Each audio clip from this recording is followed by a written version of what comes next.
Hi, everybody. Welcome back to Minifandom. It has been a while. There's been plenty of Tiny CEO broadcasts, but no Minifandom. I've got a very special guest. And I was trying to think about this, Mama Kay. Is this your debut on the Kirk Minahan network, or have you been on any other shows? I was on the Kirkmore show with the hottest minifan men. Okay, that's right. I tried to block that out of my memory. Yeah, I know you weren't so happy with that. Then I was on Mike and the Minifans that same week. That was like the Friday night. So that week, it was the whole all in 1 week. Well, it is your first time on Minifandom. Now, let me introduce you. Mm-hmm. In your Twitter bio, it says wife. Is that still happening? Mm-hmm. Great. Yes. What did you tell your hubby you're doing tonight? He knows about it. He's actually hiking a very cold mountain in New Hampshire tonight with his guys. Guy friends. They do a guys trip, climb mountains. He's a very outdoorsy guy. So. Okay. Is it a bit of a what's that movie with Heath Ledger and Are you trying to say Brokeback Mountain? Yeah, that's it. Is it a bit of a Brokeback Mountain type thing? No, it's just his best buddies that they love to go climb in the snow and camp on top of a mountain and all that crap. So all right. Now it also says mum to 4 awesome kiddos. That's just ridiculous. 4 is way too many. Well done. Workout nut. Also said you love a good steak and wine. Have you had any wine tonight? No, I'm drinking water and Mio. Mango peach Mio. What's that? Mango peach Mio. I don't know if you have that in Australia. Is that alcoholic? Nope. Oh, good. Just an enhancer. We're not going to get a Tim Ridgels type situation tonight. No. Completely. It says former music industry chick. Now, does this mean you were like a groupie or you worked in the music industry? Did you marry a music executive? Is that what happened? Nope. I worked in radio for actually starting in high school. I did an internship. It ended up becoming my major in college. I did DJ. I did music directing, program directing, promotions directing, kind of a lot of different things within radio, local radio and network radio. Worked in New York, worked in DC, worked in Florida, worked in Boston. Wow. And then left. And was that when you started a family? Yeah, well, yeah, I had left Florida, which was my last radio job in '99, came back to the Northeast, Rhode Island, where my husband's from, and got into more sales marketing side and had my first child in 2000. So, yeah, haven't really done any radio since then. Yes, probably sensible. We actually met before the Wilbur, didn't we? You came to the live show there. We did. We did indeed. So it's great to have you on Minifandom. So taking care of business, I just got to get this off my chest. I don't know if anyone heard the latest Inconsistency podcast, but Steve from Gloucester, he was, I don't know if anyone can help me, but his sense of humor has just disappeared. He was very, very serious in the latest Consistency podcast, and he got very upset that I changed one episode of his show to the Inconsistency podcast because, I mean, what do you think of Steve, Mama Kay? You know, I'm a fan to some degree. I haven't listened to all his podcasts after the first couple that kind of do the same thing over and over again. And I know I'm gonna get cut up bits from on the show with Kirk. Good bits. So I figure I'll get the highlights there if they're anything good.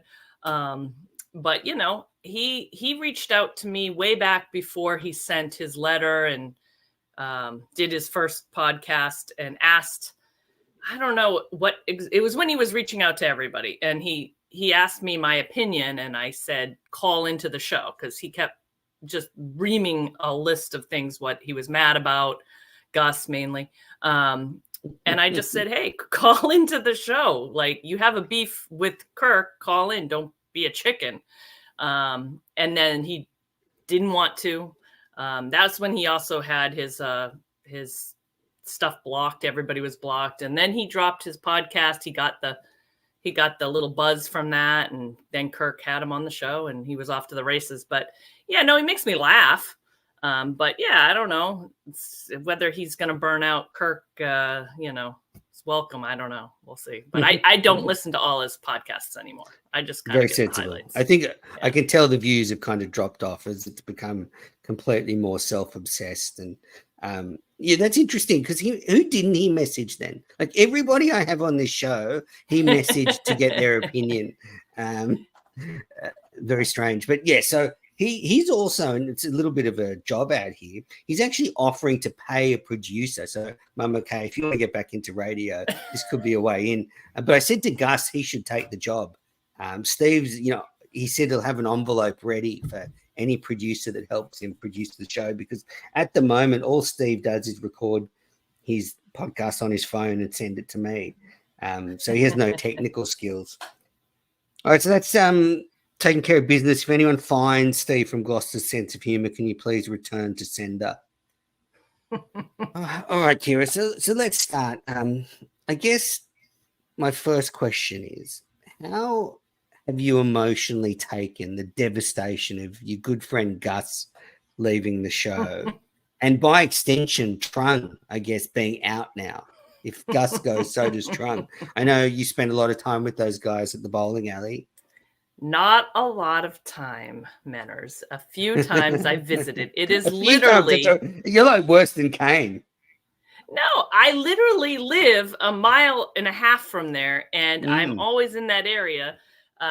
So the first time was the wedding dress was the first one. And I went, and I was the one who took all that footage. So if I wasn't there, we wouldn't have had that footage. So no, I don't. I'm just saying, I just happened to think it would have been a fun thing to see him show up in this wedding dress and have some footage. I grew up. My kids grew up going to that bowling alley, birthday parties. It's everybody around here knows it. Trung, I met that night. I was actually the one who took the video of him, whatever, and it caught on for a while. I have actually become friends with Trung. He's a great guy. We have some people in common through our kids. He works for the state. I have a son who's adopted, who's had some, had to come through the state adoption and was in foster care for, a certain period of time, had some issues, had to be in a program there. So we know people. So we're Facebook friends now. He actually reached out, which is what I confirmed on Facebook when he heard that Gus was no longer there. I confirmed it for him, but I told him that I thought Gus would probably still be involved in some kind of adjunct way with the show, either by a guest or, doing some stuff here and there, which I think is actually perfect for Gus. And it's funny calling him Gus. My cat's going to be climbing around. Sorry. That's okay. Yeah, I met him. He was Andrew. He was one of the first guys I met as the live show that I did with, wasn't a live show, actually, not even close. It was the thing Justin did for Jared Carabas at Kowloon.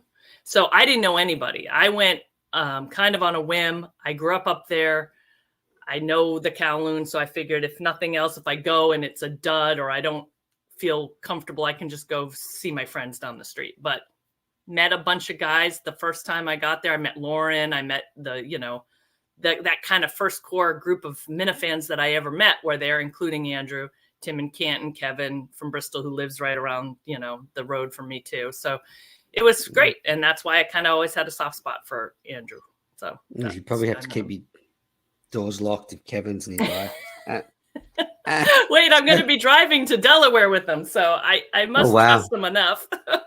Jesus. We're carpooling. So with Gus, what did you think of his run on the show, his short-lived run on the show?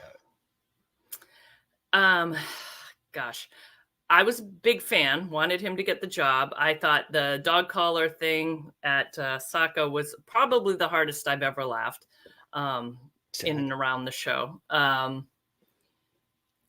had, it's funny because there's a lot of similarities, and I don't want to psychoanalyze anybody because that's not my job to do, but he reminded me a lot in some ways of my daughter who has ADHD. There's a lot of similarities. My daughter's not quite as crazy frenetic as he is. Thank God. Does she smoke as much weed as him? No, not as much, but I guarantee she smokes. I'm not naive. I know that. And she's an adult. She's an adult now, so that's her decision. But there's some things that were very similar, like when she was going through school and her struggling to complete tasks, or she would cut corners, or she wouldn't finish things. That was all very familiar to me. So I sensed it in him pretty early on that he was going to struggle with that. And I was rooting for him. And, you know, I just, once that best of thing dropped, I knew right away that it was kind of the end for him. And I just had hoped, and I was very happy in the way it ended up, that they're on good terms, that he can stick around the show. Cause I think he's a good kid and a guy, I guess. I mean, he's could be my son, but you know, he's a kid in my eyes. But yeah, he's a good guy. And I think, you know, if he can get his wherewithal with his ADHD and maybe deal with some of his struggles there, I think he'll be fine. Yeah. Were you at the Papagino's event where Gus sort of went through his best dog plan? No, I was not. Sounds like there were early warning signs then. So working back then, if you were Kirk, who would you have picked from the producer search? Like in retrospect, because I thought he picked exactly who. I think he. So you would have picked Coleman and Gus. Okay, yes, I actually told Kirk that right before his live show started. I said they were my picks. Wow. So you put a little thought in Kirk's head. I mean, kind of fucked over Mick and Montante. I don't think I gave Kirk the idea. I think I told him why I thought, and he seemed to say, you make good points. But I have no doubt he had that decision. At least 95%. Yeah, he said he wasn't sure when the show started. So clearly he had some effect on him. Maybe you were the deciding... just that little thing that pushed him over the edge. Yeah, probably not. What's your relationship? But maybe. What's your relationship like with Kirk? I don't have a relationship other than like if you met him at if you met him at live events, I met him. You know, you said you're from Boston. If you ever do you ever run into him? Is it that kind of thing? Or no, I don't. He wasn't in radio or there when I was there. I'm older than him. Right. If we're going by his 50 age, I'm 2 years older than him. If we're going by birth certificate, I'm 3 years older than him. Right. But I wasn't in and around sports radio either, even though I loved sports radio and listened to it. I was not involved in, I was more music side. Right. And then just being a fan of the show, I've met him a few times. Obviously, he has mentioned I go to a lot of the shows. I've been to every one that I can purchase, I think.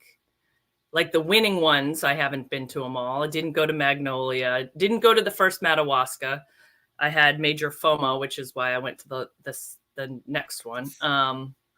But yeah, no, I don't have any like relationship with him as a fan when I see him and, you know, cordial and say hello and take a picture here and there. And not every time, but sometimes. Saw him at the last one was the movie, the Surviving Barstool thing. Okay, you went to the screening. That looked fun. Yeah, it was fun. So when did you get on when did you become a fan of Kirk Minihane? When he was on EEI. Yep. I actually didn't like him too much at first. I don't know if that's the right saying. I think I put it this way. I didn't appreciate him at first like I do now, obviously. I thought he was an asshole at times. But right. I think he would agree. But I didn't find the appeal in that right away. But then, you know, I listened to John and Jerry for years and Meter and the whole station when I would work. And he just started making me laugh. And I had brothers growing up. I'm not offended by anything really. And so his sense of humor, it started to I was like, all right, this guy is pretty damn funny. So when he left, I went and listened to his Enough About Me podcast, which was more of a straight podcast, interview podcast, which I enjoyed when I was running, and I liked it. I liked to kind of keep up with what he was doing. And then when he switched over to Barstool, I think I missed the first week or so, not realizing he had started over there. And then I checked it out, and I had to go back and kind of catch up pretty quickly to know I had to know who everybody was. I couldn't figure out who anybody was. But I've been pretty much a day one Kirk fan, especially on the KMS. So, yeah. Wow. Oh, that's great. So this week, big fight between Mick and Mike. Who do you think won? Oh, Mike. You think Mike yeah. bodied him? Yeah. Well, I think he had facts. I think he had the truth on his side. Like, what he was saying was accurate. And I think Mick misunderstood him, which I don't get, because I think he was pretty clear about what he was saying. He wasn't saying he didn't like Mick. He was saying he was just thinking Mick should play the long game a little bit more if he wanted a job, to just kind of show up, stop whining. It comes down to the whining. I'm with Kirk. I don't know if it's our generation or whatever, I hate whining. I hate bitching when, just for the sake of like bitching, and that gets annoying. And I was shocked when he went off that second day that he was filling in, producing, and kind of went on this whole thing. I'm like, dude, you are at the finish line, almost there, and you're just going to blow it up because it's not on your timeline. Like, and just whine. And now, mixed. Yeah. I've made a couple comments about him saying he's soft. He came back at me, which I thought was funny. Because that just kind of proved that he was soft, because he didn't like the fact that I said he was soft. Called it a haymaker. I said, how is that a haymaker? That's no haymaker. Calling someone soft is about the easiest thing you can say to someone.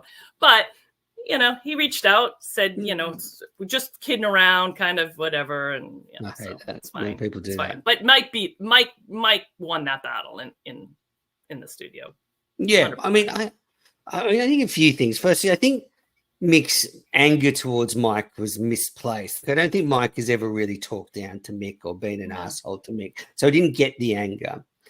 So where I think Mick sort of scored points was he was able to get Mike to lose his shit. And like Mike, people say Mike's quite sensitive, and Kirk sort of handles Mike with sort of, very, soft gloves, and is very gentle. Well, you could certainly see that, because as soon as someone pushed at Mike, he fucking lost his shit. So I got to give Mick credit for that, don't you think? Oh, for sure. Oh, it was great content. I mean, if you could tell, like, Mick drove the content, because he was poking at Mike, but Mike, he was getting frustrated, because I think the reason he snapped in the end and started going really hard back was that that Mick wasn't listening to him. Like, it was just more of the same. Like, I never said I hated you. I was just trying to give you a piece of advice. But what I think the crux of it was, and this goes back to the psychology, and I know how Mike feels, when Steve used to talk down to him, he used to drive Mike mad. And I think Mike felt that Mick was talking down to his approach of, having a podcast, getting Patreon subscribers. So I think that's where a lot of the anger from Mike came from. It was stunning to watch. I do think that Mick had one point which I don't think was appropriately delivered. That I think Mick's right that not everyone can do what Mike has done. Like, not everyone can go in there and start their own show and get a Patreon. Like, you're a working gal, back in the day, Kira, like, if Mick wants a job, that's very different to just going into the studio and helping out sometimes. So I could see why Mick was kind of hammering that home, that he didn't want to do what Mike's doing. Like, he doesn't want to do a comedy podcast. He wants a job producing a show. He wants a steady income. But he just went about it the wrong way. Yeah, no, I totally get that. And I think that if he had said that to Mike from the beginning, like, I don't want to promote my podcast. What I want to do is produce. 100% valid. The problem is if he really feels like he's being taken advantage of by Kirk by coming in and filling in and having this carrot of a job hanging over, just don't do it. So like to show up and just bitch about it, I think is kind of like just just don't do it then. And that's what Mike's point was. Then don't do it. Yeah, agree. And just seeing Kirk's face there as he loved it. The first time I watched it, the first time I listened to it, and I didn't watch the video, and then I went back and watched the video, and just seeing Kirk just having orchestrated this beef that really was about nothing. It's just two sensitive people, two sensitive, insecure people taking out their frustrations on each other, and Kirk is just sitting there, this master puppeteer, loving every minute of it. Yeah, his smile was pretty evident in that whole situation. He enjoys that. Definitely. So that was Mick and Mike. What do you think now then of the new era? So KMS 4.0, we've got Coleman. How do you think he's doing? I think Coleman's finding his footing. And I honestly think having Justin in the fold with him is going to help Coleman a lot, because I think with Gus and Coleman, although that you could tell they do like each other, it's tough to kind of manage someone like Gus in general. Just knowing, because I'm a parent of someone with ADHD, trying to manage someone, teach someone, coach someone like that takes a special skill. He's a 23-year-old kid. He's never managed anyone. And then you're asking him to manage someone in a new position for himself. Yeah. I think there was a lot of him not being able to find his footing because he was trying to help Gus find his. And now that Justin's in there, I think it's going to relax Coleman a little bit more to be able to just do his job, as opposed to worrying about what Gus is always doing. And, if he has to kind of micromanage him or, whatever it is. So but I think he's doing a good job. I think he'll, as he's going along, the little layers of Coleman will come out, as we have seen already, and his personality's coming out, and he'll lean into that, and Kirk will lean into that, and he'll be fine. I mean, obviously it was clear Gus knew how to do the technical side, right? We've been having nothing but trouble the last. I'm just kidding, but yeah. No, it's true. I mean, that's the sneaky thing, that Gus was holding the technical side together. I mean, between Apparently. Justin and Coleman, they're not a couple of tech wizards, that's for sure. I mean, I was watching the stream this week, and there was a massive delay between the audio and the video, so you couldn't, that fucks my head up. I just can't watch that when it's out of sync. It just drives me up the wall. Well, I listen to it more than I watch it, even when I listen to the YouTube, because I don't want to wait till later, and I'm always working out at that time. So I usually have the screen closed so I don't see the delay. It's frustrating. I'll open it and look at it when something's going on that I need to see their faces, or if I want to just check in and see what's going on in the studio. But I listen to it more, so I don't get affected by that delay as much as if you're just watching it. Coleman, Kirk is such a good boss, because this week, cameras have been off, sound has been bad, microphones haven't worked. I mean, it's a fucking shit show in there, and this is a major podcast. So, Coleman and Justin do need to sort that shit out. They really do. It's fun for a while, but eventually, I want Justin to sound like a normal person on the show.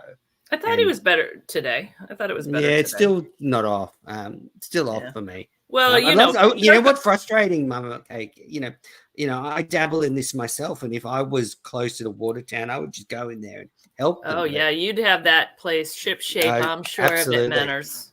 Exactly, Kara. But just back on Gus and Coleman, I do think Gus, had he had a better manager who was more experienced, he might have been able to flourish.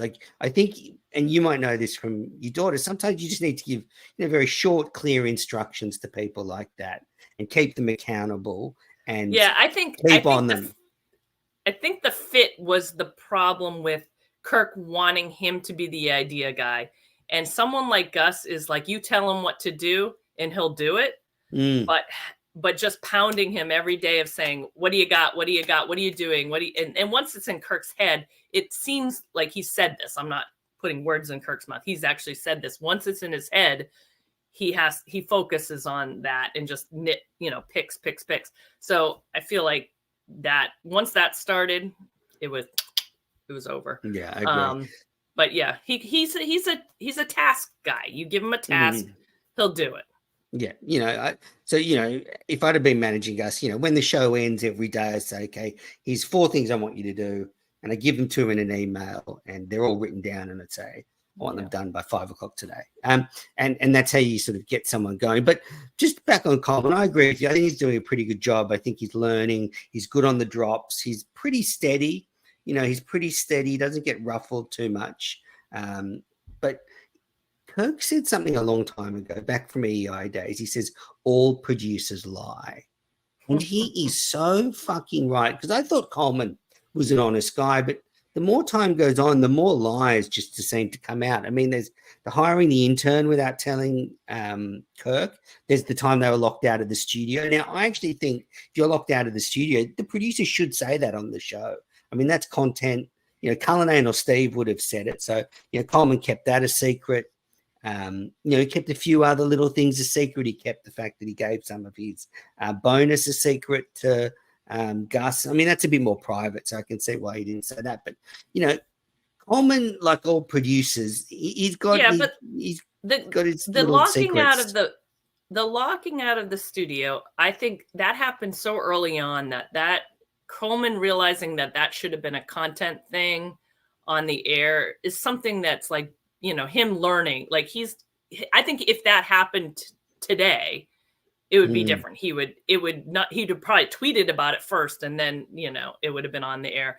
And then I honestly believed him on the Nick thing. I mean, that he wanted to just reach out and see if this guy would be able to do what he needed before anything was official. And maybe Nick is the one who kind of made it like, oh no, who was Josh? Josh is the one who said, oh, he's got this other intern. Yeah, but if you're telling Josh that you're reaching out to another intern, you should be telling Kirk. So, I mean, you shouldn't be. Yeah. Josh shouldn't be finding out things before Kirk Minahan. But yeah, love Coleman. He's really supporting the network. Although I did send him a message today. I asked him to promote Quantum Kirk that was on tonight with Buddy from Kirking Off. He didn't mention it, but he's good with the cuts. He's good with the drops, and Coleman will just get better and better. And I think. Justin, it's great to have him back, although I think he doesn't like me, which I find hard to believe. Hard to believe, Menners. I don't know. Are you one of those people like can't have someone not like you? Come on. I have people hate me for no reason. You have people who hate. Come on. I think he's blocked me. I've got Justin's mobile and I messaged him and I think he's blocked me again. But he wasn't the first ever producer of Manners Live. So great to have him back. How long do you think Justin stays working at the show before it breaks his brain again? What's your intuition? That women's intuition. I have no freaking clue. I hope for a long time. I mean, I love Justin on the show. I love the way he is with Kirk and he'll like die and do anything for him, but at the same time he's kind of deadpan and sarcastic. He's a perfect fit. So I hope for his sake he is able to, he's worked through whatever he's had to work through so he can hang in there, and because inevitably something's going to go wrong at some point, and he'll just have to hopefully not crack. I don't think he will. He's doing great with his Mountain Dew. I mean, heck, that takes discipline. Yeah, I'm rooting for him. Yeah, I think Justin's older, he's more mature, he's so more stable. So yeah, I think he can stick at it, and maybe maybe eventually, say when Coleman's lease is up at the end of this year, he gets his dream job producing KFC radio, and Kirk puts Justin in the A chair, and they get another person for the B chair. I don't know. I think Coleman's going to stick around. I do. How Yep. So do I. How would you sum up the Col N era? What are your memories of Dave? Are you a Dave fan? Oh, Cully. You know, I was a big Steve fan, so yes, I can tell from your politics. You're very, very right wing Republican. Very, I'm very really a zealot. I'm really more center right than I am far right. But well, during COVID, you were like militant about. Yeah, no. Who was militant was Australia, dude. Come on, let's be real. Yeah, we'll get to Steve, but tell me about Cully. Tell me about Cully. But so Cully, he grew on me. I have a Cully t-shirt on. Yeah, I saw that. Got a top on for you. The what? I've got a top on. Unlike a top. Yeah, no, I like Cully. He sometimes he would drive. There were times that he drove me nuts because he would just like, I don't know, maybe it's because when he would like talk about his like wife running the show or, and he would just be such a pussy about some things. And I was just like, Cully, come on, like toughen up. But he made me laugh a lot. And I love that he would like kind of go back at Kirk and feel comfortable enough to kind of push back and kind of not, he wouldn't like fight with Kirk, but except at the end, he seemed to like, after he was gone, he let it all out. But yeah. But you could tell at the end when he wasn't doing anything, never did drops. Obviously I didn't know anything going on backstage at these shows or anything except for what ended up on online. So the drinks at the Plymouth stuff and then the screen, whatnot, it seemed pretty clear that maybe he wasn't really tuned in anymore. But yeah, so I think it was time, and I think it was they both knew it, and it seemed to happen the right way. But yeah, no, I like him. He's funny. Yeah, I like him too. But he made a lot of empty promises to the Minifans. Lots of locks.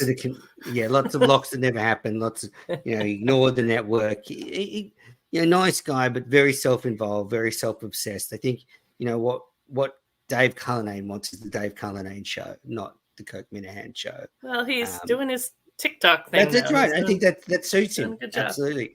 So you said live shows. So tell me, what live shows have you been to? So we met at the Wilbur, but we did. Like I said, it doesn't count. But for an event, I was at that Kowloon. That was It was just a Justin show at that point. Yeah. But so the first and if there are any strange Minifan interactions, I want you to just weave them in. Because I'm sure strange at some point. Well, it's a good-looking woman like yourself. I'm sure you get all these old fat men coming up to you, with their hands all over you. No, lucky. No, I'll punch them if they do that anyway. But no, everybody's been great. Honestly, okay. I've had nothing but good interactions with most everybody. I mean, yes, certainly, I haven't met all of everybody at shows. Sometimes they introduce themselves to me. Sometimes I walk over and introduce myself to them. But yeah, no, everybody's been great. I've been to I can't even think the order. Well, I've been to Kowloon. I've been to the Madawaska 2. Yeah. In the summer. I've been to Saco 3 and 4. 3 and 4. Okay. Yeah, I got COVID at 3, I think. Really? Yeah. Right after I came back. So I assume I got it there. Do you remember the first Minifan you ever met? Mine was Tim Richards. Yes, I do. He was there too. It was walking into the Kowloon, and Nipples walked over to me. He was like, I love Mike. Mike was great. He picked me up in Boston when I arrived. Yeah, took me out. He's a great guy. He's a great, and his girlfriend, they're the best. But yeah, he was Gearhead Mike at the time more than Nipples. That was not the name yet. So, but yeah, he's a great guy. I'll see him in Delaware. I saw him at the movie thing. I've seen him at the Jon Stewart thing. I went to that because I won that. The two Wilbur shows, both Wilbur shows. The Portland, Plymouth, and yeah. So you've obviously got tickets to the next Portland show. Mm-hmm. Kirk said he loved that venue. Do you agree that that's like the best venue they've done one in? Well, from a from a fan, I enjoyed the Wilbur too. But I don't know what it's like backstage. You know, that as a performer, it's probably different because you have different dressing rooms, different backstage setup. It did seem bigger for him to run around in, so that was good.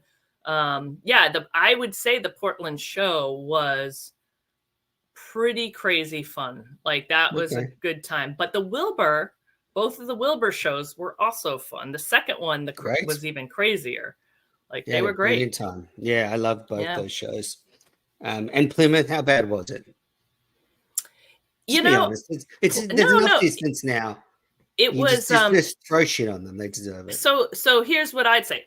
The Minifan like getting together is always fun. You know, we went to Mamma Mia's. I met local who Donna and I went, and it was right next door, so it was perfect. But then the show was great. The audio was terrible. So we were doing a lot of this, like trying to listen and the thing that naturally happened was people were really quiet trying to listen to it. So the energy kind of came down with that. So you're trying to struggle to listen to the videos. And actually the mic, like when Kirk was on mic, sometimes talking, it was tough to hear him. But what you did hear and what you could hear was hilarious. So it's a shame because it would have been a fantastic show. I had seats where I could see the screen, so I didn't have that issue. I wasn't on the side, I was on the floor, so I could see straight up. But yeah, I mean, it just sucked that the sound, it got better in the second half, but I think the mics were kind of messed up too, and no one seemed to like fix it really. I mean, as far as like from the soundboard behind us with the venue. So that was unfortunate for sure. But yeah, I wish I was going to the Portland show. I'd love to get to that one. And you're going to Delaware, so that's what, tomorrow? No, it's Thursday night, so the day after. Yeah, Saturday. Seems like there's going to be a group of us meeting up at the Derby restaurant. Football will be on. Who are you meeting? Well, obviously I'm carpooling with Kevin. And then we'll meet up. I think David in Maryland said he's the one who suggested it, so I assume he'll be there. Nipples and his girlfriend. I think there's a few others that had mentioned going there. I know there's a group going to the casino. I'm sure Montante will be at the casino and betting and stuff like that. But yeah, I don't really. Listen, I like to gamble as much as the next one, but I just, not going to blow my money this trip. Do you have any other Minifan friends? Like, you friends with all the Mina ladies, with... Look, I'm very friendly with all of them. Like, when we get together, like when we see each other at the events, we all get along. That is totally overblown that we don't, like, get along. Like, us ladies, at least the ones that I know, like Lauren and all of them. Like, they're all great. And Allison and there's other ones I don't want to say their names because they might not want it out there. But we all get along. But I don't see them. I know some of them get together a lot, like offline. My friend Donna, my mom, as they keep referring to her this week, is not my mom. She would have to be. She would have had me at about 12. We've known each other long before Kirk show came about, and it was just a funny thing where she was on Twitter and saw me commenting on the show, and she sent me a text, and she could not believe that I was a Minifan, and she was so excited because she now had someone to like talk about the show with and go to the shows, and so it was great. So she's my one like that I see. I see Kevin too because he's local, and he's always sniffing around. I'll drop. He's and his wife is lovely. I've met her. She was at Saco, and they used to belong to the same pool club as me. So, we're all little Rhode Island East Bayers. So excellent. Oh, that's nice about your friend Donna. I think that's an excellent, great story. So you in the Min Lady chat? No, I am in very few chats. That's the thing. Like, people talk about all these chats. I mean, I will chat with people when we have to make plans for things, or if Yeah. something happens and someone will send me a thing like, oh, what happened, blah, blah, blah. But I do not belong to one single like ongoing chat group. I mean, I'm fine with that. I'm not asking to be. I'm just saying, no, I'm not in any. I dream of getting into that Minilady chat. Oh, dirty dog. What did you think? So what did you think then of the call this week where it was, I mean, you were mentioned a couple of times on the show this week. It's good timing that you were coming on Minifandom, but the call in, yeah. What did you think? The call was hilarious. Yeah. The call was hilarious. I thought it was telling after I realized that I was like more concerned that she was going to be upset that they thought she was my mom. More so than them talking about running train through me, which I thought like, okay, well, I'm just more concerned that they think she's old, like that much older than me. But she thought it was hilarious. She doesn't listen live either, so she didn't know what they were saying. So I texted her and I told her, I said, oh Lord, just so you know, heads up, it's coming. So yeah, no, I thought the caller was great. And when when she was still on the phone at the end, I almost drove off the road. I was in my car working and I was dying. It was great. I think it's hilarious. Yeah, it was very, very funny. What about all the Minifans that seem to give you shit on Twitter? You get quite a lot of reactions. Well, why do you think that is? I don't know why. It makes me laugh. I mean, really, there's a fine line between like someone who's just, trolling but with a sense of humor about it. And then the people who really hate me, which is fine. I don't know them. They don't affect me in any way. They can hate me all they want. I have no idea why they hate me. There was some group of people that seemed to get really angry when I used to, because I was on Twitter for a long time, even before KMS, and I have different communities there, including dealing with some with my kids. I happen to have an adopted son from trauma, so I would talk about him. He's my husband's great nephew by blood, but he is adopted legally by us from when he was 10, and he's African American. And I mentioned it, and it set people off. Like I was trying to prop him up to get something, and it was really just a community of people who had adopted teens of trauma.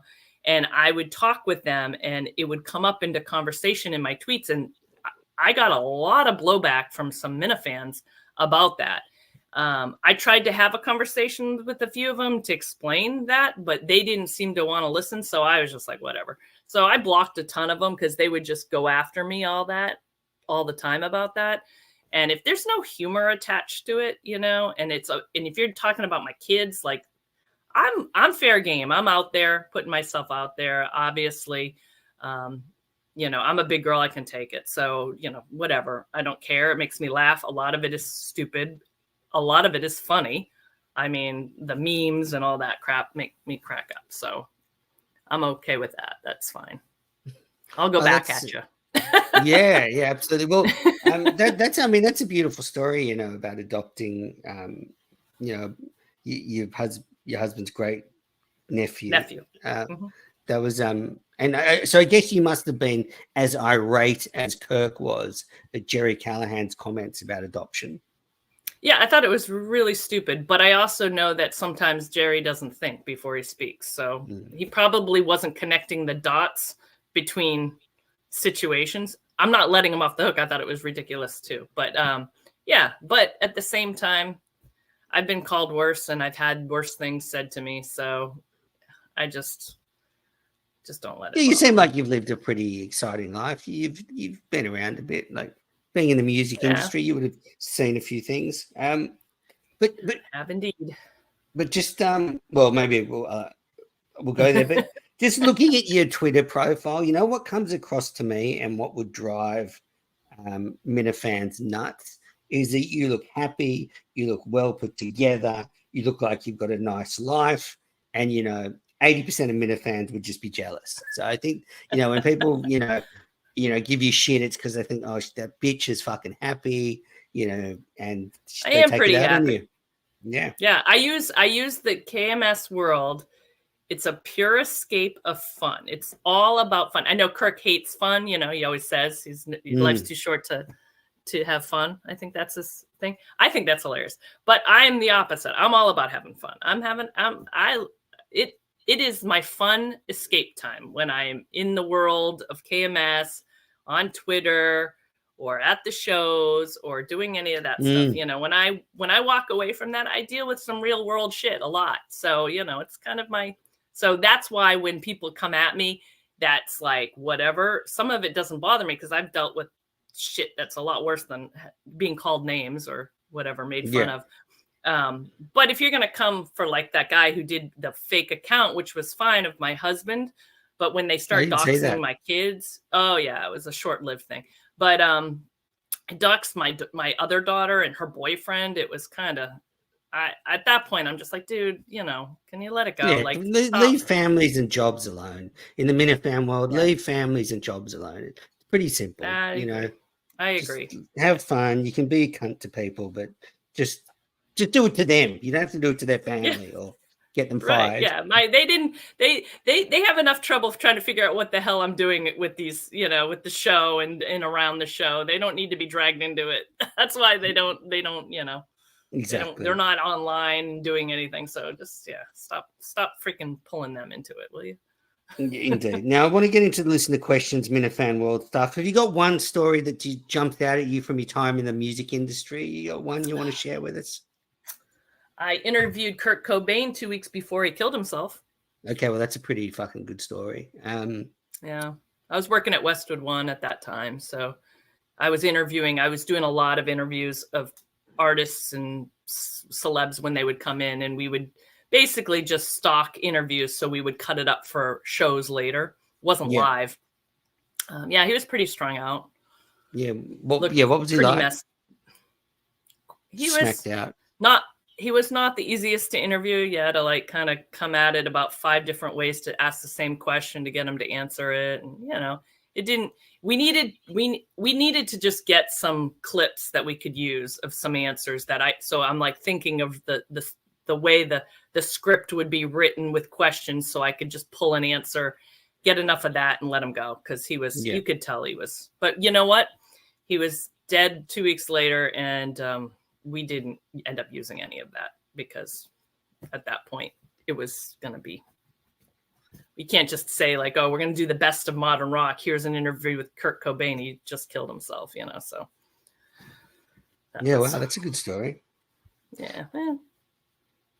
All right, that would be the first thing I could think of. Yeah. Yeah. If you think of anything else, to throw it at me. But let's get into the Minifan world. Firstly, I don't know if you listen to Montante's world, but Montante is probably not happy with me because I called him from Tiny CEO, and then I clipped up something from Montante's world, and Kirk got very upset about it. You know, what did you think about that whole Montante saga this week, with him sort of bitching on Montante's world? About the job. Yeah, I don't listen to it regularly. Honestly, I listen to you'll be happy to hear I have started to listen to the other network shows when I can. Right.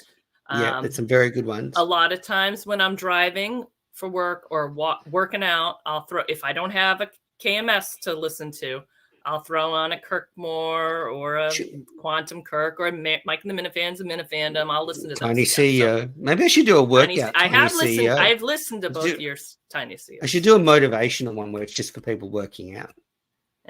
Yeah, right. Give me cues. So how did you think Montante came across in what you heard? You know, I love Montante. He's great. We've chatted a million times at these events. He's a good guy. And I love him on the show. Like I love him as a guest. I can't quite figure him out when it comes to like the way he was talking about the show. Like I felt it was a little whiny. Again, goes back to the Mick thing. Like I just don't like whining. Like I'm like, do it or don't do it. And if you don't do it, don't complain that you didn't do it. Like just take action, get it done.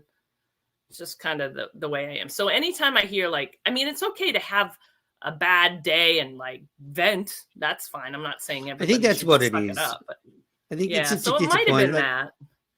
Mick and Montante have been passed over twice, and once for Gus, once for Justin. So it's got to be hard for those guys. I hope Montante's not too upset at me, because I think he was just upset and I didn't do anything wrong. I just called him, but, he's a sensitive guy. So that's Montante's world. Still yet to come to the network. The next one is Mount Kirkmore. Now, so what happened was, and I don't know if you probably heard the bits on the episode with Dr. Vodka. I listened to it. I actually listened to that whole episode. So they submitted it to me originally, and I was like, well, if Kirk's in the wrong frame of mind, this could really piss him off, because, he doesn't like people joking around mental health, and Dr. Vodka did go on quite a bit more than was in the show. So in the show, it was funny. I think if Kirk had listened to the whole thing, some bits wouldn't have been as funny to him. But I said, this was like a day before Kirk was due to go on Mount Kirkmore. So I said, well, let's not release this until Kirk's been on Mount Kirkmore, just in case. And I said to the guys, I said to Ron and McFuss Daddy, think about whether you want to release it. And McFuss Daddy said he'll put a disclaimer in and put some funny visuals on, and Dr. Vodka. And look, it was funny. Kirk took it in the right way. Dr. Vodka's arsehole. But yeah, the main show had a good laugh about it. So all's well that ends well. And I actually think the disclaimer was funny. I mean, I think that was a funny disclaimer. I thought it was funny too. Yeah. I laughed. Yeah. So that's it. Now we've got listener questions. We've got a whole swathe of listener questions, Mama Gay. I don't know if you listened to many of these. I saw some.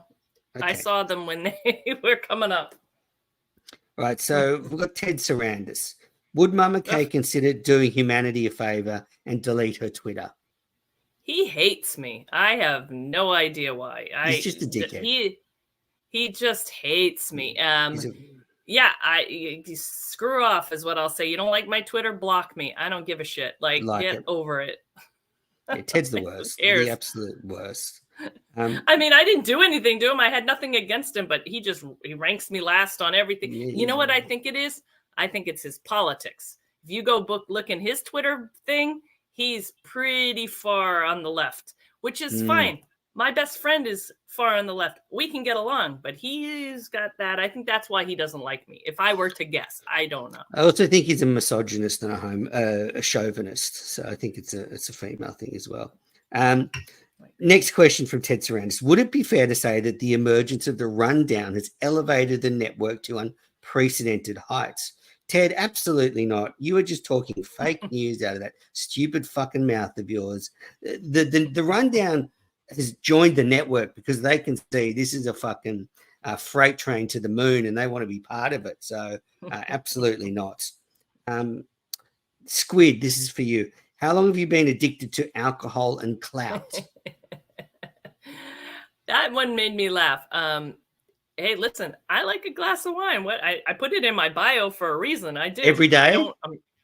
I haven't had any today. I like if I'm in training for a race or something, I won't drink for weeks. But you know what? I do like it. And if I'm not, and I have it one a night for a couple weeks in a row, I'll have it. But I don't have an issue. But that's I'm not going to deny I don't like it. Yeah. I do like it. What's the amount of time that if I said to you, you have to go a month without a glass of wine? Like, what's the time where it really gets difficult? Is it like if I think a year? So I think no, because after a certain time, you're whatever the craving is gone. Like I used to smoke cigarettes in my 20s. I worked in radio. Everybody did. And, I quit when I had kids, and, I probably had one or two in between, just like going out socially in my early 30s, but I haven't had it in years because at a certain point you get over that hump, you're over that hump. And it's just discipline. So, and I'm big on discipline. So yeah, if I couldn't have it, if like whatever, for whatever reason, I'm not going to not do it because I enjoy it. But if you said I had to, like if I had a health issue and they said you can never have another sip of wine or alcohol, I'd say, okay. Sucks, but that's fine. There you go, Squid. And the clout thing, I don't know why he thinks I'm addicted to clout. I have no idea. That's his opinion, I suppose. Silly squid. Okay, sneakers. Why did you unblock him, and what are the size of your feet? That's actually a good question for sneakers. I saw that one. I did unblock him just randomly one day. I have had him blocked for a while. He was in that early crew that came after me, I think, about my son. Or he was pretty unfunny with his trolling. Like I said, you want to come after, at least have some humor with it. And he was I was just like probably dealing with some shit in life and was annoyed by it, and I just blocked him, which I have no problem doing. You annoy me, I'm going to block you sometimes. But everybody's talking about how, he's a nice guy, he's misunderstood, whatever. And I would see him in other people's posts. So I said, fuck it. I'll unblock it and see how it goes. And Good. He's entertaining me enough and he hasn't really done anything that I find like egregious. So yeah. He's turned the corner. And the second part of the question? What was it again? I already forgot. Size of your feet. Oh, my size of my feet. Well, I have size 9s, but I go up a size in running because I have some neuroma in my feet, and it sucks. And so I need a wider shoe. But yes, 9 if you measure them. But I'm tall, so. Like me. Robert Bernier. I enjoyed your call on the show. Your mum seems spicy. That's a comment, I guess. This is from local. Will Mama Kay join Andrew Augustus' bowling team and then oust Gus? Oh, would you that? So would you join the team and then have Gus fired? I might be better than Bob, but I'm not as good as I've duckpin bowl a lot now because of living here, but I suck at it. I'd much rather candlepin bowl. No, I'm not joining the men's league. I walk in there, even when I do go in there, it's the woman who runs it, she's the wife, and it's like me and all dudes. And it's like a minifan. It's like going to a fat, minifan bearded, event. Unattractive man. That's why I thought it was funny the day I brought my girlfriends over. It was like a joke. So that was the other time we went to the. You're there all the time. Okay, Roscoe. What state or which state, you idiot, in New England has the best minifans? I don't know. I haven't met any from Vermont, unless you're counting Blind Mike these days. Rhode Island has a lot. We're a little state. We're the smallest. We got a lot of them over here. We got Kevin. We got now John in Warren. He's next door. Yep. We have a bunch of guys over on the other side of Providence, but Massachusetts obviously has a ton. So Maine has a ton. Lauren. I'm guessing Roscoe's from where you are because he just wants you to say the same state where you're from. Yeah. Well, I would say I'd eliminate Vermont and Connecticut. Okay. Well, if Roscoe's in Rhode Island, then it's certainly not that state, unfortunately. I like Roscoe. Come on. He's okay if you like that kind of thing. Jacob, will Justin refer Gus to get a job at Grill on the Hill?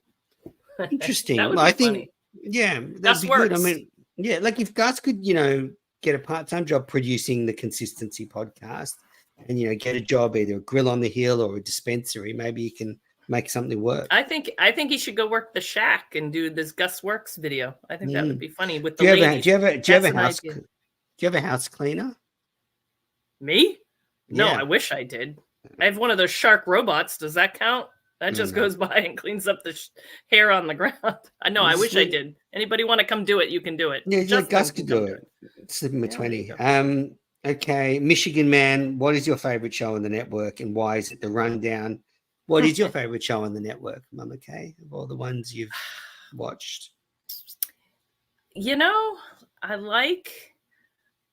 I've listened to some of the Kirk more. I like that. When it depends on the topic. I will say, going back to that one this week that they talked about, I know it's the month of hate. Is that what it is? Is that what they're calling it? Yeah.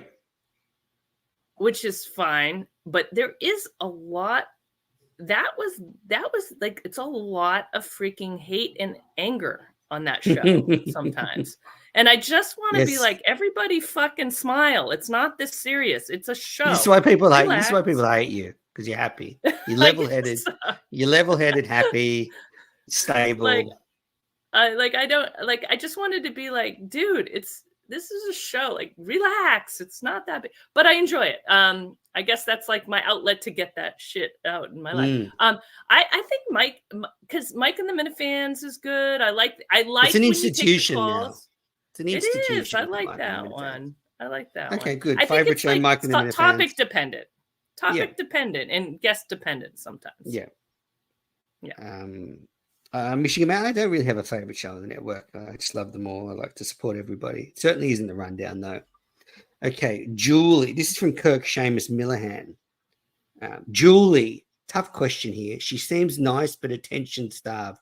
Does she actually add any value to the KMS, or is she just a nobody average Jane that got addicted to the attention ego boost from Kirk's aura, and that she now thinks she can create consumable content? Well, that was a very long and badly worded question. Well, what do you think of Julie?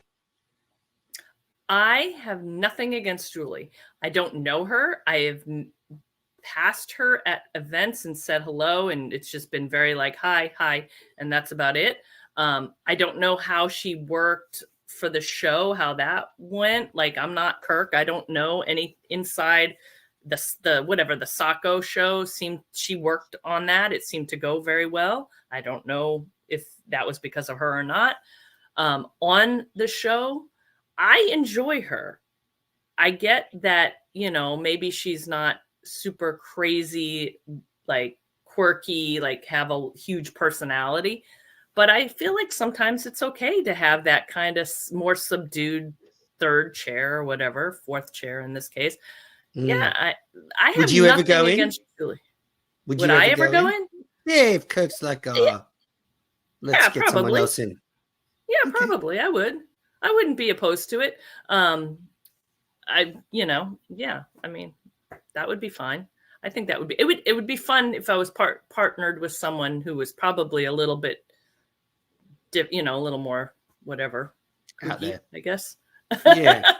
I agree with you. Like, Julie's I think Julie's for me, she's never been great on the show, but I think she's I think she gets a bad rap. I think she gets a bad rap. She's not a nobody. She's not a nobody. She's not an average Jane. She's not addicted to I think she's a nice person, and I think people pick on her for, again, us women, we stick together. We take a lot of shit, sometimes whatever. Sometimes it can be deserved. Sometimes it can't. It isn't, but I'm sticking with the ladies here. I like Julie. Good. Okay. But I'd agree with Kirk in one sense. She doesn't add a lot to the show. So I think maybe her best value is behind the scenes, and it's hard for me to judge. No Balls has asked if you can send him your nail clippings. That's just perverse. Yeah. I'll take my sons and give it to him. How's that? Okay, Zach. Even worse. Zach, this is a rhetorical question. Why is she unbearable on Twitter? We've been through that. This is Adventures of the Booby Watcher. This is to me. Mad Manners, have you ever tried dry docking? Would you like to be the big ship with me? Now, I had to Google this, so I didn't know what docking was. I did too.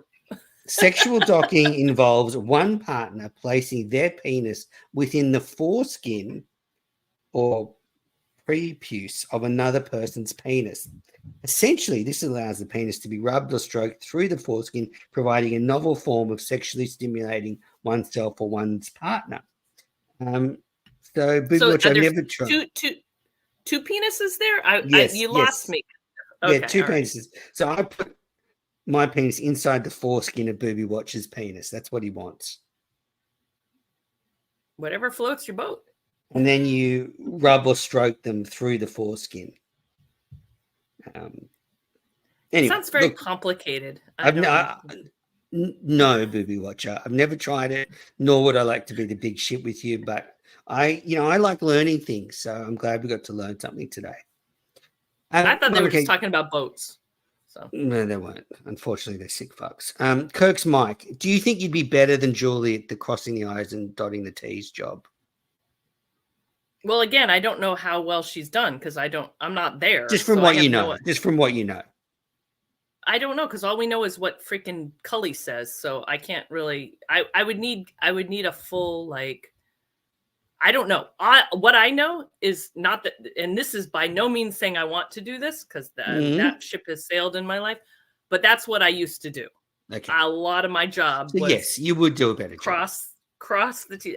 I don't know. She might have done a great job. I have no idea. So I can't judge her performance. I know You do a great job. You're confident you do a stellar job. Yeah.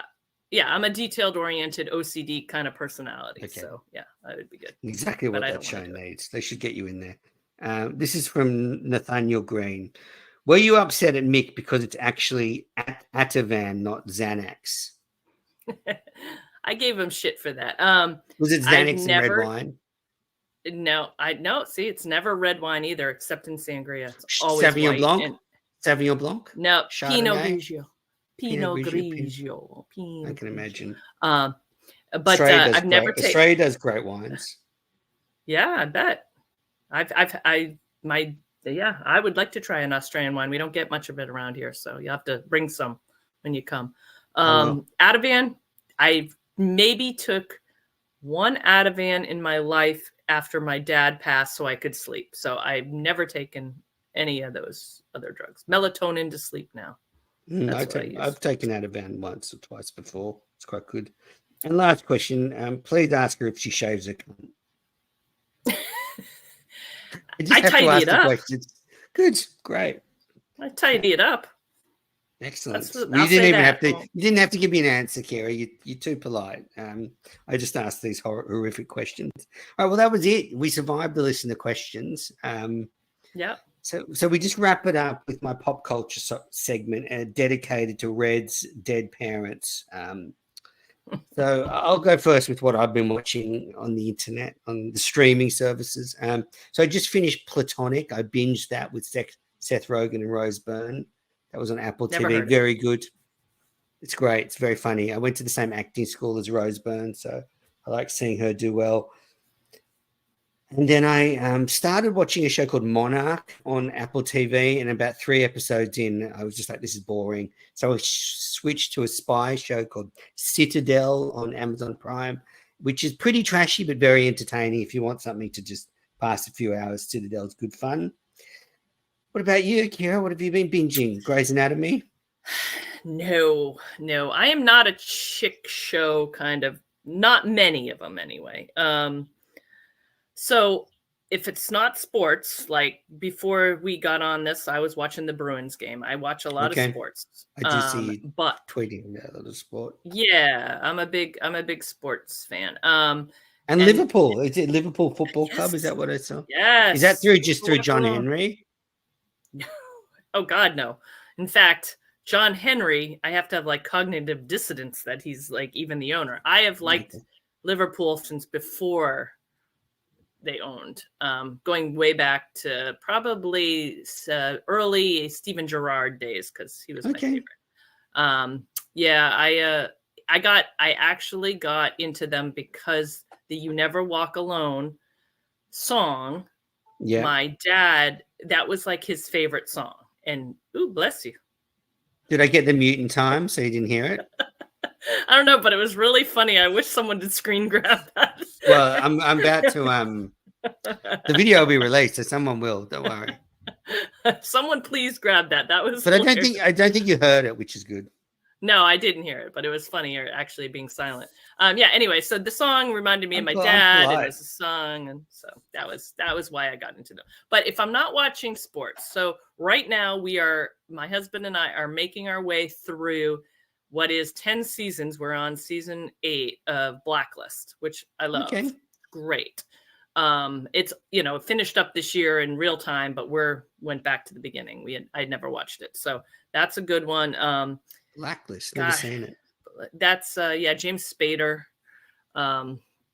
It's like spy action kind of thing. Good. And then I'm trying to think. There's something else that because of Kirk, I started watching The Crown. Oh, I hate that show. I'm in season 1. And it's all right. It's all right. But I'm waiting for this show 1923 to come back. It's one of the Yellowstones. Oh, I watched that with Harrison Ford and Helen Mirren. Yeah. That was great.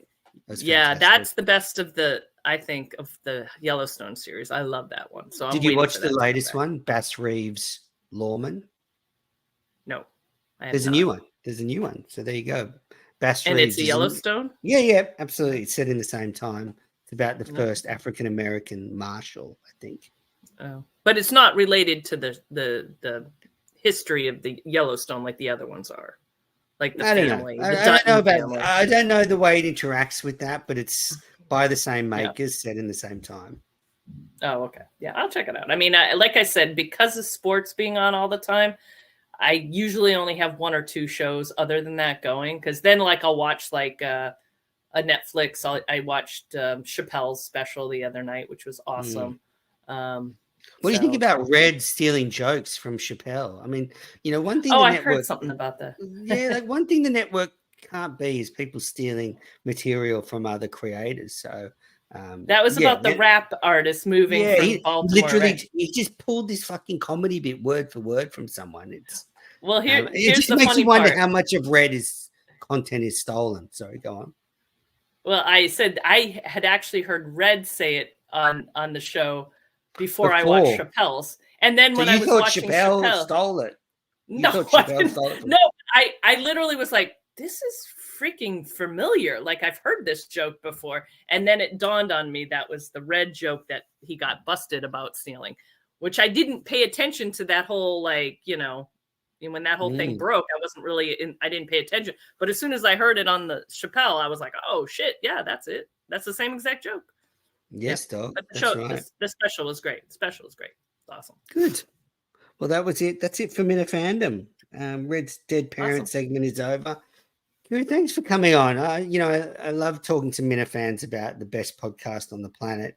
You're charming. You're lovely to talk to. You get unfair rap on Twitter. As I said, it's probably because you just look so happy and well-adjusted that people like to lash out. But yeah, thank you for coming on, and have a great time with Delaware. Oh, thanks. I'll try not to get killed. Yeah, try not to get killed. Well, listeners, that's it for Minifandom. Got lots of guests lined up. John and Warren, Sheldon from The Rundown, lots more. So stay tuned, and don't forget, smash that like and subscribe button.